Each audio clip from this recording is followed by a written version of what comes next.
Hey guys, welcome back to Teddy Head's channel. I'm your host Teddy Head, and today I had a thought, and because Terminator Dark Fate just came out, I saw it last night. I'm gonna do a review on that, so stay tuned to my channel, and I'll post a review pretty soon. But after seeing that movie, I was thinking, why do they keep changing up the Terminator when they've already had the best one? The bad Terminator I'm talking about. So this video is going to say, if you were a Terminator, which one would you want to be? So let's start with Arnold. Arnold T-800, big, brawny, can pass for human, learns as he goes, and he's pretty strong. That's pretty good. That should get the job done. And normally it does, but movies. 2, the T-1000. Fast, agile, can shapeshift to any person, also a learning machine. Pretty diligent in its job. Liquid metal can ooze through things, get into places that the T-800 can't. That benefits it. T3, the TX model. Fast, strong, seemingly a little more intelligent than the previous two models. Can also shapeshift, has an onboard weapon system, has nanoprobes that it can actually use to control machines with electrical circuits. And then on top of that, and I think all of them can do this, but it was really significant in T3, it can actually speak to machines as well. So it like connected to a server and all that kind of stuff. All right, so Terminator 4, which was Terminator Genesis. Now in this Terminator, this is in the future, and all the other previous models that I just talked about aren't really present.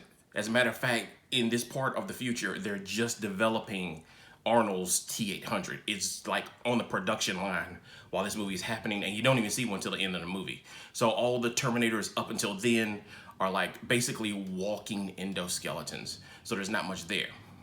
Terminator 5, which was Terminator Genesis, God help that movie. I liked it, but I digress.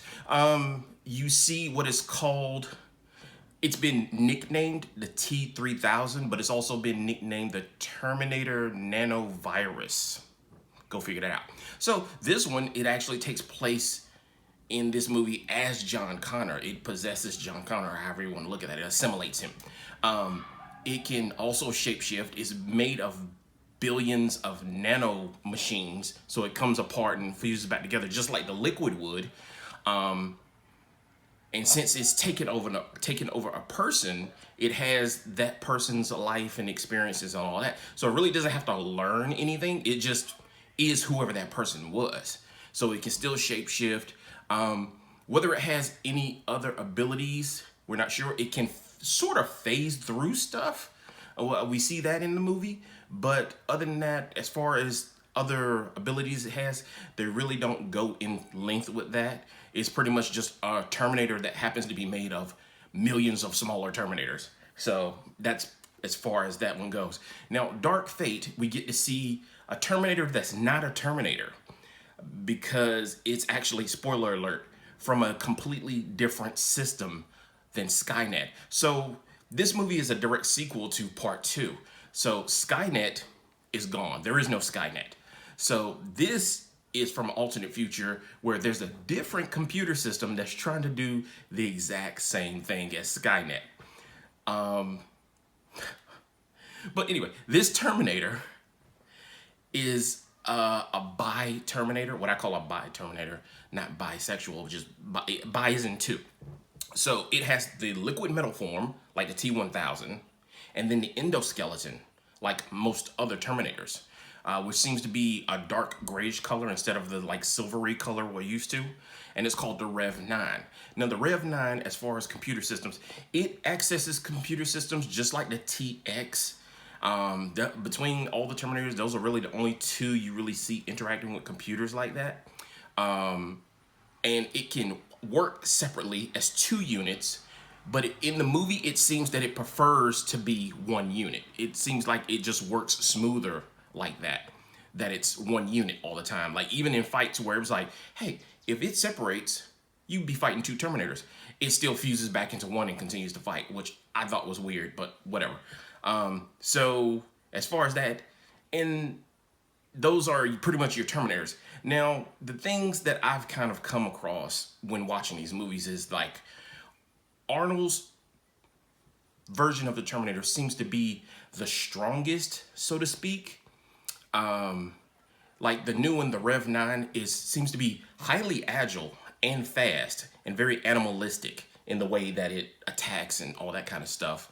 Like he says in the trailer, my whole body is a weapon, which is true in this movie, and you get to see it a lot because this movie's action packed.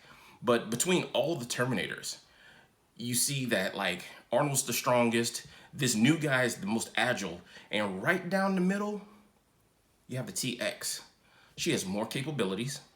She can do more. She's almost as agile as the Rev 9. And if you watched T3, at times she seems to be stronger than Arnold's. So she's kind of the mix of both worlds there. Then on top of that, she has her ability to actually tap into computer systems, control computer systems, because in that movie, she actually took control of Arnold. So she has a wide variety of capabilities, not to mention the biggest key point. She was designed to kill other Terminators. That's the whole point of the TX model. She was meant to kill other Terminators. So, and you would think against other Terminators, like they might have some kind of advantage. If you think about it, they really don't. Whether it's the John Connor Terminator, the T-3000, he's made of nanomachines, but she controls nanomachines, so he's out. The Rev 9 can split into two different things, but if she can fight him, and she's as strong as the T8, she can overpower him. Then if she can get close enough, she can insert her nanomachines. So he's done. In the Terminator, fourth Terminator movie, which is the future movie, they're just developing their technology. So if she was to like jump into the future as advanced as she is, she could just take control of Skynet if she wanted to, even though she's a part of Skynet, so that wouldn't make much sense. And of course, she's in the third movie. In the second movie, that's the T-1000.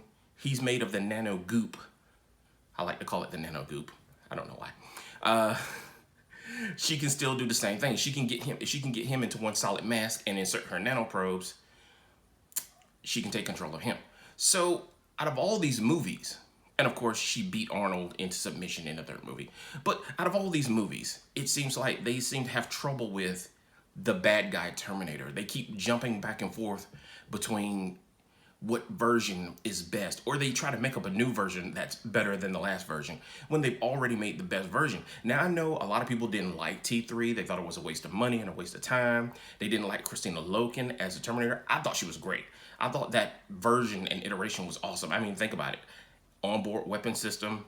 She's faster. She's just as strong as Arnold's Terminator. She had at that time she had the best of both worlds and some new capabilities. So her Terminator made perfectly good sense. Now, why they've strayed away from that, I don't know.